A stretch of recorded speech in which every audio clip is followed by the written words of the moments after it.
Boa tarde, eu agradeço a oportunidade para podermos falar desse estudo de caso, que eu gosto bastante, tenho muito carinho por esse projeto, que é o projeto da Maternidade de Santa Maria, que pertence a um dos hospitais, né, do Grupo Santa Joana, e vamos dizer, é o filho caçula desse grupo. Eu acho que esse hospital tem algumas questões, antes de entrar propriamente no mérito do que é o hospital, como é que ele foi pensado em termos de projeto, etc., caracterizar um pouco o que veio antes do projeto, né? Em 2014, esse meu cliente, é um cliente já de longa data, tenho um extremo carinho também por ele, ele me procurou com esse terreno, com uma perspectiva de construir uma nova maternidade bastante exclusiva, né, luxuosa, em função de um movimento de mercado. Cheguei a fazer um estudo de viabilidade para essa maternidade nesse terreno, ali na Leôncio de Carvalho, aqui em São Paulo, capital, e o cliente desistiu, ele achou que era um risco muito grande investir em mais um hospital, um investimento que talvez pudesse não dar o retorno adequado, e me ligou e falou: Sérgio, eu vou abandonar o processo, vou construir um prédio comercial, o terreno é um terreno muito valioso, ali no eixo da Paulista, né, muito próximo de toda a infraestrutura. E eu falei, eventualmente você pode voltar a querer transformar esse edifício num hospital, não sei como vai ser o processo aí de projeto, então eu gostaria de fazer para você algumas recomendações, você segue se achar adequado, até porque o projeto do edifício comercial não seria feito pelo meu escritório. Eu recomendei para ele, olha, você pense muito bem ao pé direito do subsolo, né, inclinação de rampa para que a gente possa eventualmente viabilizar a entrada de um furgão, uma ambulância alta, atenção aos pés direitos, aos entrepisos. No hospital nós temos que ser um pouco mais cuidadosos, mas enfim, era um edifício comercial, nós podíamos trabalhar aí com um entrepiso bom também. O tamanho dos elevadores, Eduardo, você pensa muito bem, coloque elevadores de maca, leito, né, e peça para o cálculo de fluxo considerar esse tipo de elevador e as escadas. Bom, foi a nossa última conversa, isso foi em 2014, virou o ano de 2016 para 2017, tivemos o recesso. Assim que voltei do recesso, assumi lá na segunda-feira, quando deu mais ou menos 9 horas, o Eduardo me liga. O Sérgio, você ainda tem aquele estudo da maternidade? Eu tomei um susto. Falei, eu devo ter. Você pode me mandar? Falei, mas Eduardo, você já não construiu o prédio? Construí, o prédio está lá construído. Bom, enfim, é importante contar um pouco disso, porque foi assim que tudo começou. O lapso de meio de caminho, e naquele mesmo dia de retorno, em 2017, nós iniciamos o projeto. Eu mandei, uma hora depois o cliente me ligou e falou, vamos retomar. Fiquei muito feliz, claro, mas o prédio estava absolutamente pronto. Eu retomei no dia seguinte, passado uma semana, eu estava redimensionando um pouco o programa, e nesse redimensionamento do programa, eu comecei a pensar o que era viável, peguei o projeto do edifício comercial, estudando os andares, né, um pouco apertados, difíceis de serem articulados, mas felizmente tudo estava lá, os elevadores de tamanho adequado, as minhas recomendações, o cliente seguiu com bastante atenção. E também aí vale um outro parênteses do processo, né, para vocês entenderem um pouco como é que nós trabalhamos.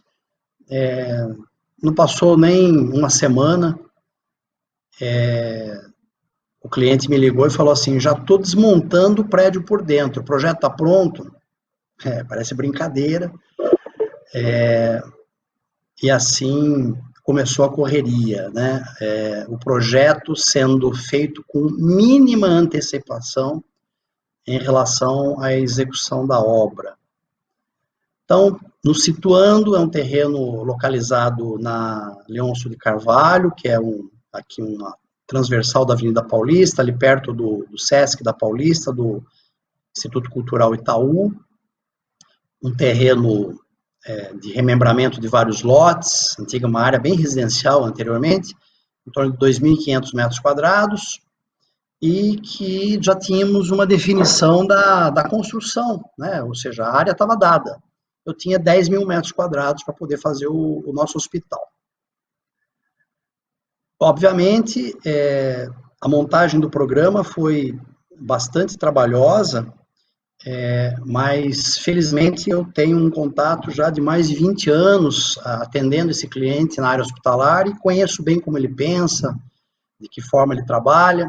Nós fizemos algumas reuniões para discutir um pouco a viabilidade econômica desse hospital, no mínimo de leitos, e em que contexto esse hospital se enquadra.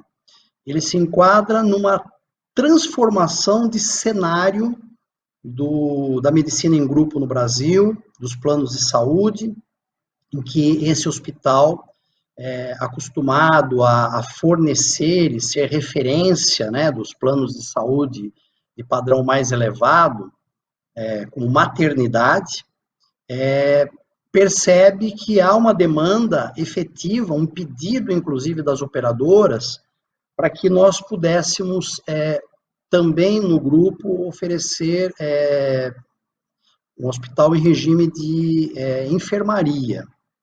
Não mais o apartamento individualizado, mas os apartamentos compartilhados. Então, claro, para esse tipo de empreendimento é necessário uma quantidade mínima de leitos, uma quantidade mínima de apartamentos, e havia um desafio adicional, no caso, que o hospital sempre, principalmente Santa Joana e Promatre, sempre ofereceram um padrão de hotelaria muito elevado, e o desejo do cliente, dono do hospital, era oferecer uma espécie de uma quebra de paradigma no mercado, que também seria um hospital com enfermarias, mas com o mesmo padrão de qualidade, acabamento, hotelaria, conforto ao paciente, que refletisse a política dele dos outros 2 hospitais, que também é uma questão bastante difícil, né? Porque, claro, os espaços são menores, tudo é um pouco mais apertado. Então, nós seguimos para uma condição de trabalhar com aquele edifício, né, que foi pensado desde os subsolos de garagem até o barrilete, numa distribuição que nos parecia a mais palpável possível, que seria uma parte de infraestrutura necessariamente indo para o subsolo, porque, claro, o térreo é o acesso, é a parte nobre. Foi a única intervenção efetiva que nós fizemos no edifício original. Eu tentei respeitar ao máximo o projeto do outro arquiteto, mexi praticamente zero na fachada, nos acabamentos que estavam definidos, na caixilharia do hospital, tipo de vidro que tinha sido opção do cliente. Nós já estávamos desmontando o edifício por dentro e parecia um absurdo total mexer com esse edifício por fora. O que fizemos foi abertura na caixilharia, na pele de vidro de outras janelas, porque a questão da ventilação é completamente diferente de um hospital para um edifício de escritórios. E no térreo desse hospital, uma operação muito importante, que era conciliar, né, numa área bastante apertada, né, acima de uma base de infraestrutura no primeiro subsolo, que eu tinha almoxarifado, farmácia, laboratório, centrais de materiais e o próprio necrotério, era conseguir conciliar no térreo do hospital a recepção, a parte social, tão importante numa maternidade, o acolhimento, e outras áreas que eu não tinha como tirar desse térreo, que seria o pronto atendimento e a área de medicação.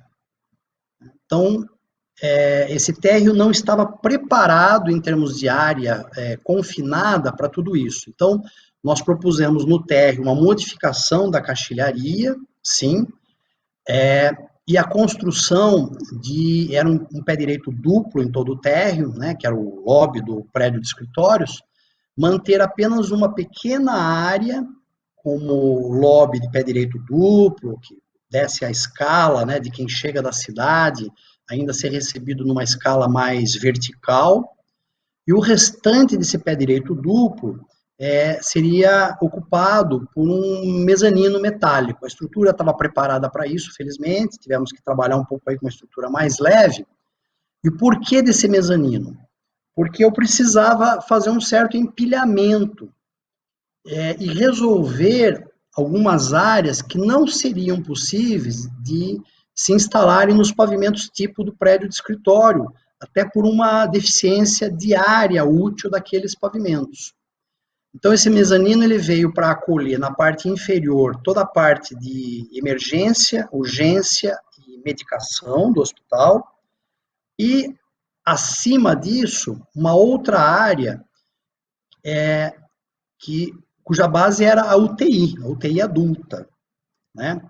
Que nos andares, pela configuração do bloco de elevador de circulação, impedia de nós trabalharmos com um modelo de melhor preconizado, que seria uma UTI mais em linha, com o posto de enfermagem, podendo observar os pacientes frente a frente. Então, esse desenho, eu fiz várias simulações nos andares, mas ele não atendia, não fazia uma boa UTI. Então, esse mezanino foi muito útil, porque ele me ofereceu a área acima do pronto atendimento, para eu instalar a UTI adulta, e um pouco da área que ainda sobrou, nós colocamos a parte gerencial do hospital, a agência transfusional e outros apoios aí secundários, que não vale a pena a gente ficar aqui detalhando, né? Então, você vê aqui nessas imagens o pronto atendimento conectado à recepção do hospital, né? E logo acima, esse conceito de UTI em box, mais horizontalizada, e que nós podíamos ter uma observação mais frontal do paciente. Então, esse mezanino nos ajudou bastante na solução do trabalho. Havia uma área ao fundo, dando para a rua Rafael de Barros, uma segunda entrada, que foi muito útil. Difícil, porque ela tem um leve contato com os terrenos da Leôncio de Carvalho, de 2,50 metros aproximadamente, numa posição mais alta, praticamente no nível do mezanino. Mas esse terreno foi muito útil porque nós pudemos descarregar do hospital toda a parte de entrada de serviço, recebimento de materiais, vestiário de funcionários, vestiários gerais, né?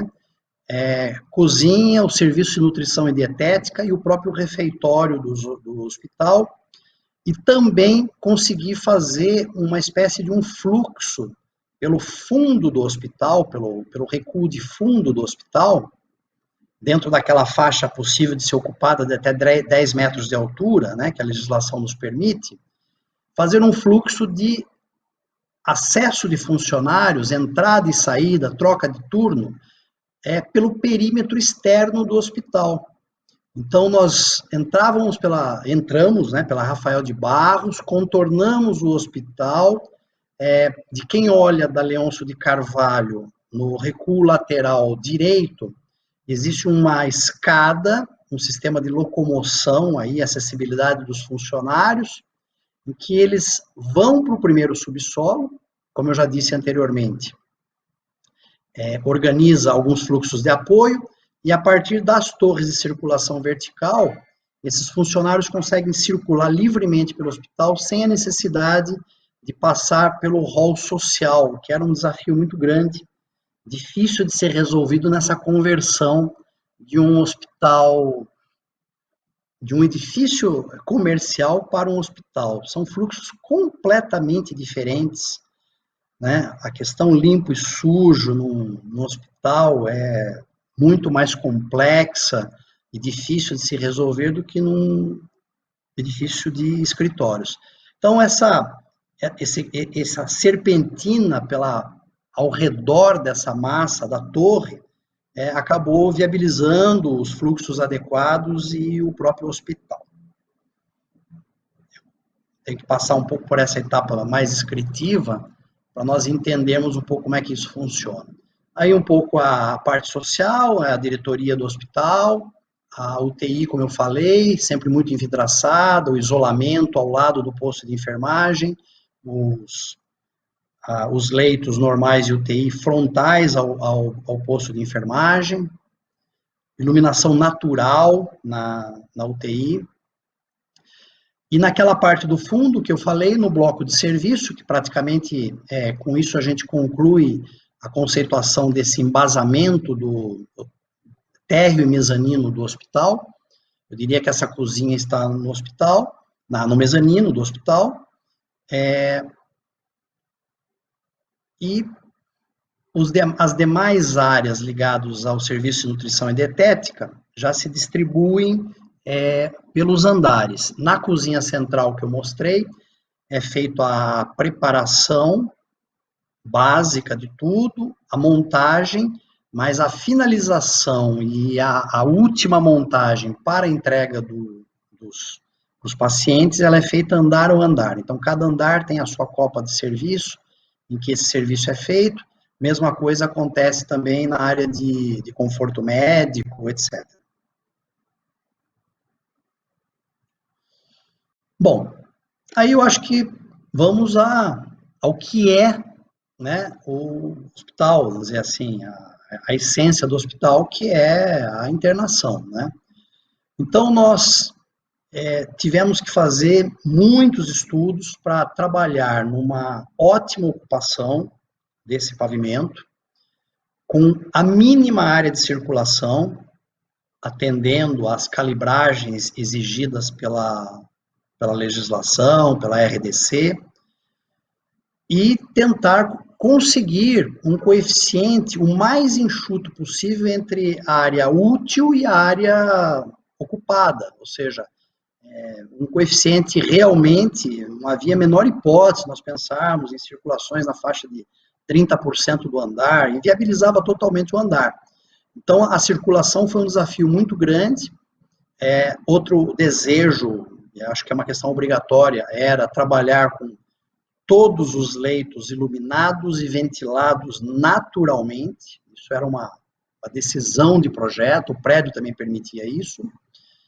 E uma outra conjugação que nem sempre é pensada e que é fundamental para o sucesso de um projeto, obviamente, que é a questão da operação do hospital, né? Você conseguir balizar a questão de como esse hospital se paga, né? Então, isso o cliente é muito cuidadoso, então já havia um equacionamento necessário, que seria o número de leitos pela equipe de enfermagem. E eu diria que esse hospital chega numa condição excepcionalmente boa, né? 14 leitos, sendo atendido por uma equipe de enfermagem bastante enxuta ali no posto de enfermagem, posto de enfermagem em condições de verificar todos os quartos com muita rapidez e facilidade, ou seja, é um andar muito ágil esse, e que ele é absolutamente viável economicamente. Esse número, 14 leitos, 16 leitos para uma equipe de enfermagem é muito bom para esse perfil de atendimento desse grupo de maternidades, né? Isso colocado, felizmente, sempre para o cliente muito participativo, muito determinado nas decisões, um diálogo sempre muito aberto, muito bom. E algumas questões que são muito agradáveis nesse hospital, que é praticamente a eliminação do berçário setorial enorme, aquele monte de crianças, que causa uma série de problemas, né, de contaminação cruzada. Então, os apartamentos, eles são extremamente generosos, a mãe 24 horas com o seu bebê, cada mãe com o distanciamento adequado entre a mãe e o bebê, entre as mães e entre bebê e bebê. Então, os quartos que o cliente poderia, esse quarto cabe em 3 leitos, até caberiam 3 leitos, mas seguiu a premissa de se oferecer um nível de conforto muito bom para esses pacientes. Então, esses quartos são muito generosos, tem uma cortina que divide, são extremamente bem iluminados, e essas duas mães compartilham, né, o banheiro, a parte de armários, cada um com a sua parte, cada uma com a sua TV. São quartos, na minha opinião, bastante agradáveis e bastante generosos aí para o atendimento dos pacientes. Um outro modelo que nós tínhamos era oferecer ainda, em alguns andares, praticamente meio a meio dessa torre, uma outra composição de andar, que nós tínhamos aí 8 quartos por pavimento, que aí sim todos eles enfermarias, né? Na composição outra, eu esqueci de chamar a atenção, nós tínhamos uma condição de também termos alguns apartamentos exclusivos, né, de um único leito, desculpe, que seriam realmente apartamentos individuais, que funcionariam tanto para um possível isolamento, como um paciente que queira ou não possa, eventualmente, dividir o quarto, compartilhar o quarto com outro paciente. Então, nós temos essas duas tipologias de enfermarias e um terceiro tipo de andar, aí já bem em menor quantidade, em que nós trabalhamos também com 14 leitos, mas nesse caso nós temos 5 enfermarias, né, e 4 suítes, cada uma apenas com um leito.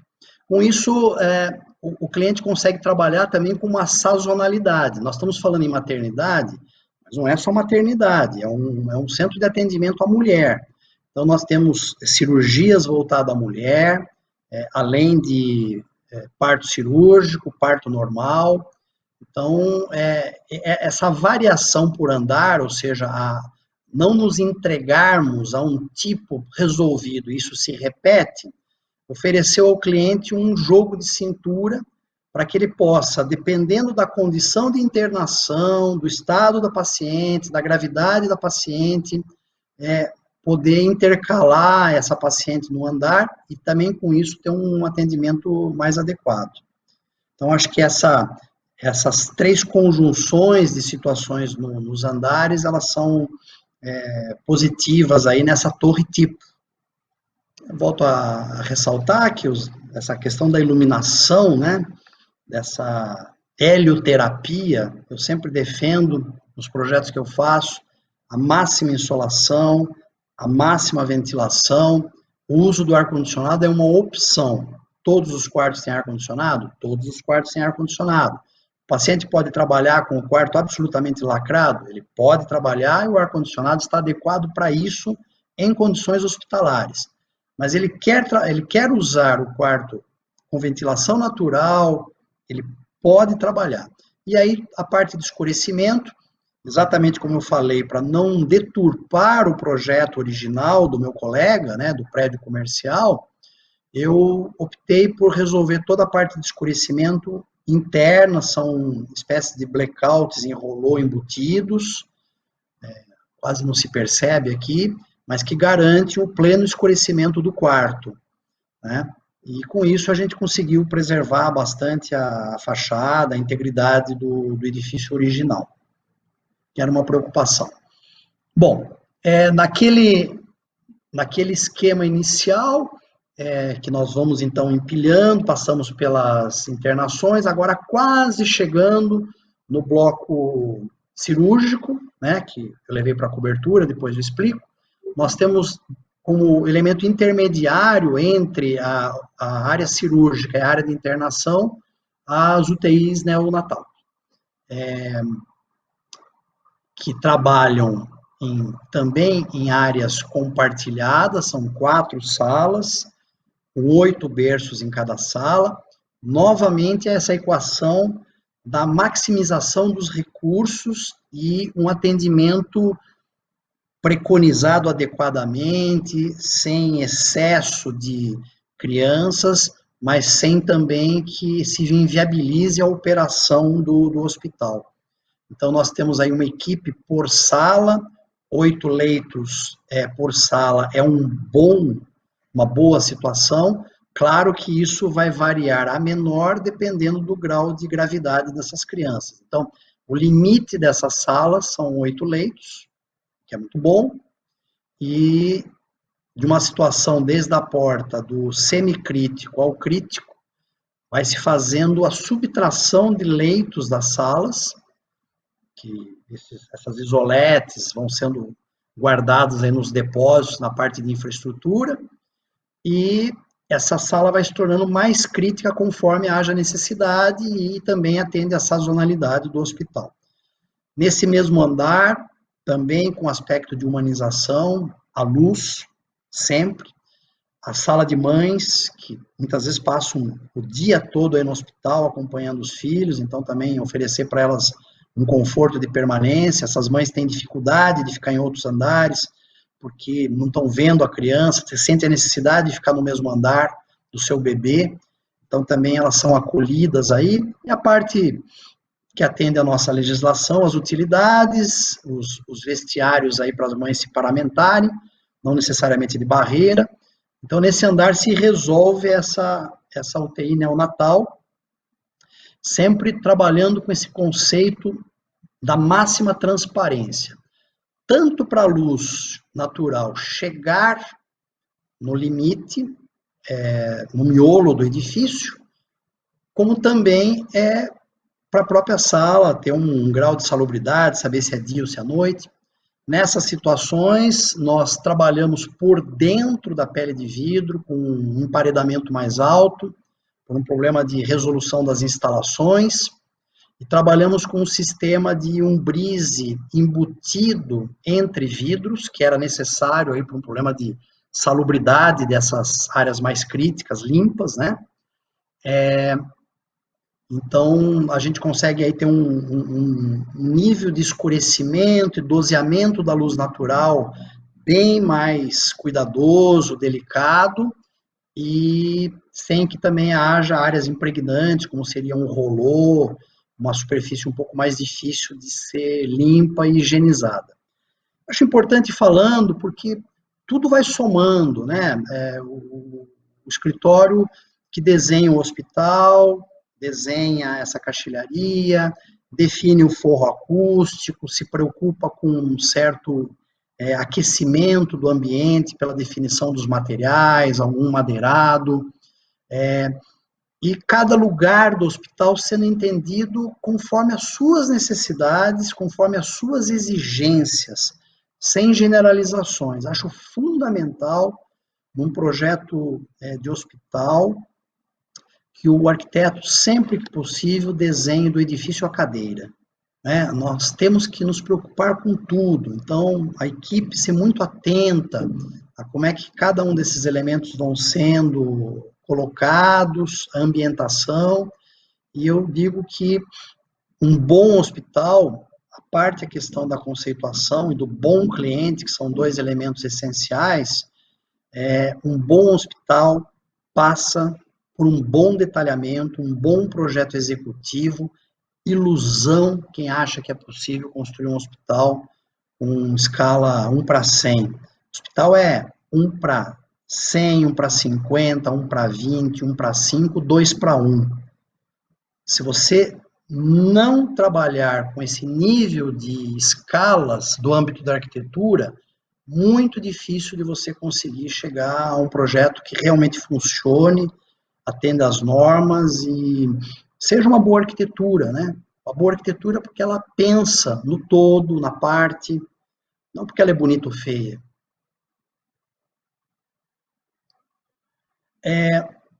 Então, aí um pouco a visão, né, que eu falei, sempre muito panorâmico o hospital, uso de materiais nobres, mas mais do que nobres, duráveis, de baixíssima manutenção. Então, os vidros de segurança, as superfícies sólido-minerais, que a gente chama aí no mercado com marca, por exemplo, da Dupont Acória, mas não é só a Acória que existe. O aço inox, usado, assim, em grande quantidade, porque daqui 30 anos esse hospital estará do mesmo jeito.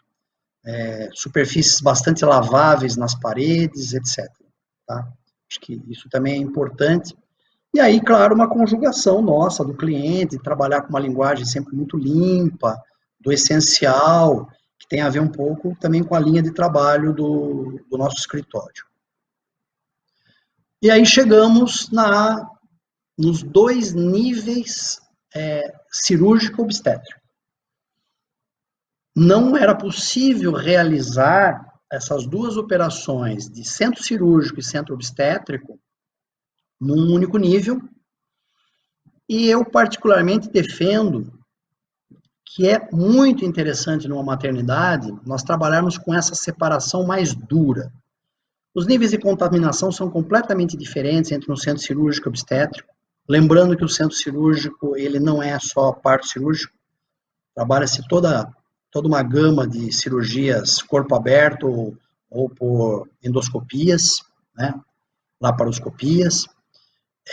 E a área da maternidade, com todos os cuidados médicos, a questão do parto normal exige algo completamente diferente de um centro cirúrgico. Humanização, o momento da mãe, da família, do pai acompanhando, o parto humanizado sobre diversos aspectos, a possibilidade do obstetra definir junto com a paciente que tipo de parto normal ela quer ter, que técnica vai ser utilizada, mas nunca sem perder essa distância.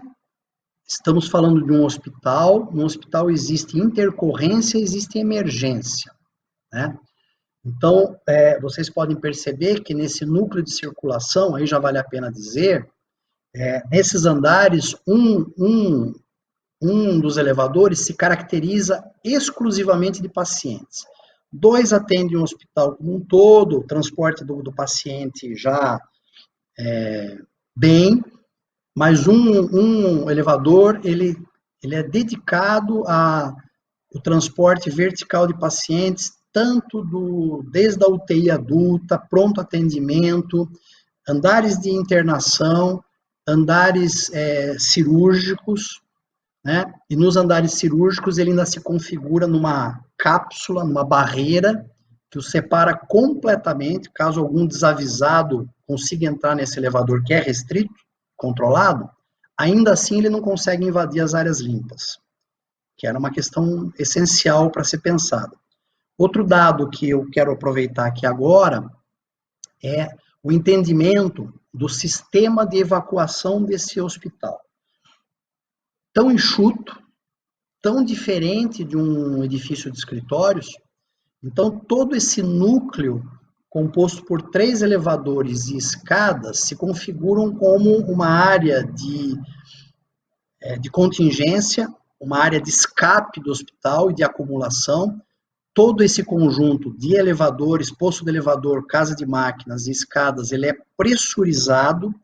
No caso de um sinistro, de um incêndio, esse sistema se fecha, fica encapsulado, pressurizado, e é possível fazer a remoção desses pacientes por todos os elevadores, né?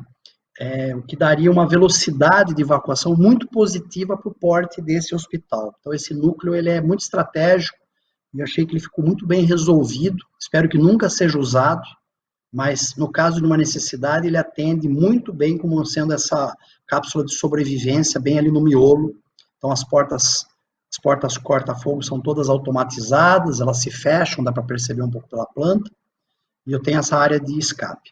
Então, no nono pavimento, eu tenho acesso médico, o acesso de pais acompanhantes, mães acompanhantes, família, eventualmente, que vá acompanhar o parto, né, uma pessoa, e conforto médico, como falei, uma área mais festiva. O centro obstétrico, que é esse nono pavimento, é uma área realmente mais festiva.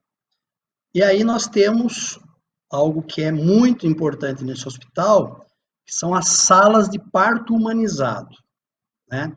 São salas que elas permitem todo o espectro técnico, as mais diversas técnicas de parto normal, desde a mesa, os equipamentos, o cavalinho, a bola, o parto sem dor, o parto dentro d'água, o parto, enfim, no escuro, no claro. E se houver uma emergência, essa emergência pode ser atendida nessa mesma sala. E se ainda a situação for uma situação muito complexa, nós temos num pavimento acima o centro cirúrgico, mas essas salas estão preparadas para qualquer tipo de intercorrência de um parto normal. E aí os níveis de relaxamento, né? A hidromassagem, a mãe trabalhando, hidromassagem com fototerapia, mudanças de cor, o céu estrelado, que é essa foto desse teto todo em LED, que vai trazer uma paz, uma tranquilidade, ou seja, nós tentamos reunir nesse pequeno mundo todas as condições para que essa mãe tenha um grande momento da vida dela, que é o parto. Isso não é marketing, isso é humanização hospitalar.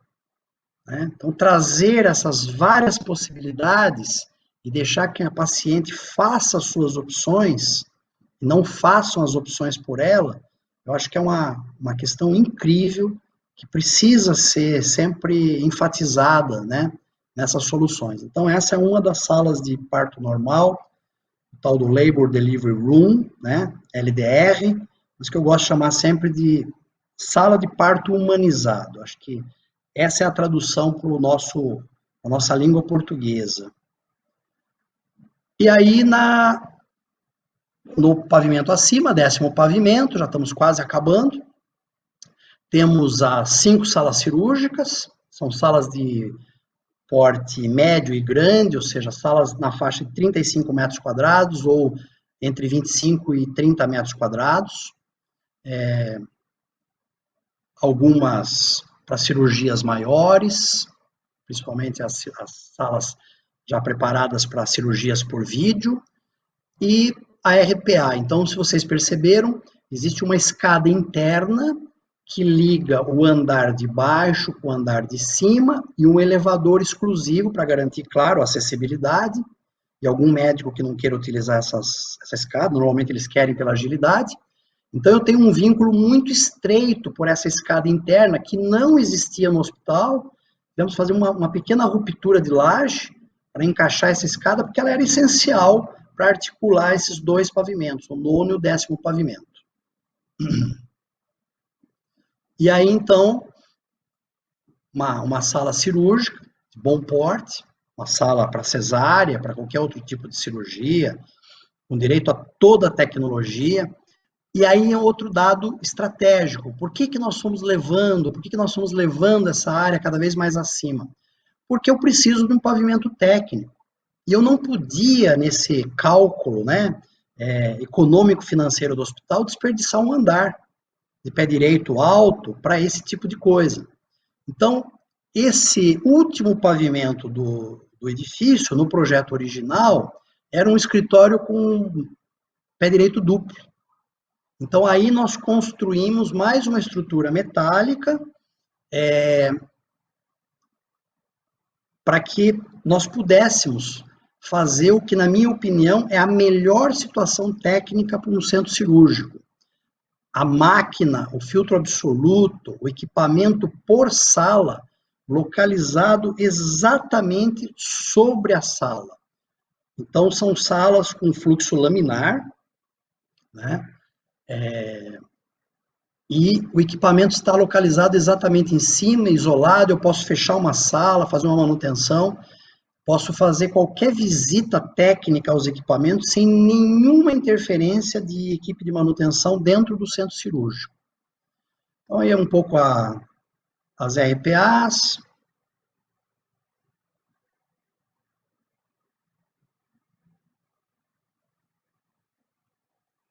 Sempre que possível, portas automáticas, mínimo contato das mãos, né? Agora que nós estamos na nossa era Covid, caiu a ficha de todo mundo, né? O perigo das mãos, né? Que os infectologistas tanto falam. O problema não é o sapato, o problema é a mão. Lavar as mãos, não pôr as mãos, não encostar as mãos. Então, a decisão pelo tipo de maçaneta que se abre com o cotovelo, as portas automáticas sempre que possíveis, né? Isso não é gastar dinheiro, isso é economia. O que você economiza com infecção hospitalar, com prevenção de infecção hospitalar, essa porta se paga em uma semana. Então, às vezes existem uns tabus, a porta automática tão cara, de forma alguma. O projeto hospitalar pede esse tipo de cuidado, né? Isso é investimento, é custo-benefício. E tamponamos o centro cirúrgico e conseguimos colocar o que era essencial nesse projeto, que era a parte de condicionamento de ar sobre as salas, cada sala com seus equipamentos, como eu já falei. No núcleo desse andar técnico, as nossas baterias, os nossos sistemas de ITs de controle de fuga de corrente, né, que são obrigatórios por norma em centro cirúrgico, já muito próximos, o que garante também transformadores menores, ou seja, esse piso técnico sobre o centro cirúrgico nos ajudou demais a resolver essa independência e esse teto técnico, que é tão importante para o centro cirúrgico, não tão importante para o centro obstétrico, mas que também atende o centro obstétrico. A gente também tem o mesmo nível de filtragem do centro cirúrgico no centro obstétrico. Apesar de a norma não exigir, é um cuidado que o paciente tem, e é por isso, eu tenho certeza absoluta, que eles conseguem ter um nível baixíssimo de infecção hospitalar, praticamente irrelevante, irrisório, em função desse tipo de medida e esse tipo de investimento que eu aprendi com esse cliente, que há coisas que vale a pena se pagar. Então, esse é o aspecto do pavimento técnico. Então, acho que isso representa muito bem, né, a importância desses pavimentos técnicos, né, essa estrutura organizada, essa estrutura que atende como se fosse um chuveiro, a parte inferior, o centro cirúrgico, mais abaixo o centro obstétrico também, de fácil manutenção, eu não tenho equipamentos alocados no entreforro, a qualquer momento, 24 horas por dia, você pode fazer qualquer tipo de correção nesses equipamentos, medição, troca de filtro, sem nenhuma interferência no centro cirúrgico, e isso abaixo da laje de cobertura, onde nós colocamos os chillers do hospital, o sistema de água gelado que alimenta todo esse sistema. Então, esse empilhamento ficou extremamente bem organizado e muito funcional. São investimentos que eu aprendi com esse cliente que são fundamentais, né, que garantem a qualidade da operação, a salubridade do espaço hospitalar, e que são necessários, nós não podemos abrir mão disso. Eu acho que o importante, né, a dizer é que esse projeto é fruto, claro, de uma equipe numerosa de pessoas, trabalhando sobre a coordenação do escritório de arquitetura, né, mas que são essenciais nesse processo, instalação, estrutura, ar-condicionado, luminotécnica, eu não vou falar todos, que eu vou acabar esquecendo algum, mas que hospitais são produzidos por equipes, e dentro das equipes nós precisamos ter pessoas que tenham a prática do projeto hospitalar, que não sejam aventureiros, não que seja uma defesa da especialização, mas uma defesa do pensamento técnico preciso e ter conhecimento, estudar a questão, para que você possa realizar essa poesia da arquitetura com coerência, com funcionalidade e como deve ser um projeto hospitalar, né? E eu, claro, agradeço muito a oportunidade, né, o convite do Eric, do IPH, de podermos mostrar essas experiências que são úteis à cidade. Muitos grupos hospitalares adaptam prédios, né? É possível você fazer um hospital adequado dentro de uma condição de reaproveitamento, que não precisa botar tudo abaixo, e desde que haja um planejamento e, claro, o problema seja muito bem montado, né? Então, acho que é isso, eu acho que é um hospital que vai interessar a quem queira estudá-lo com um pouquinho mais de atenção. Eu agradeço o convite, espero que tenha sido proveitosa aí a apresentação. Muito obrigado.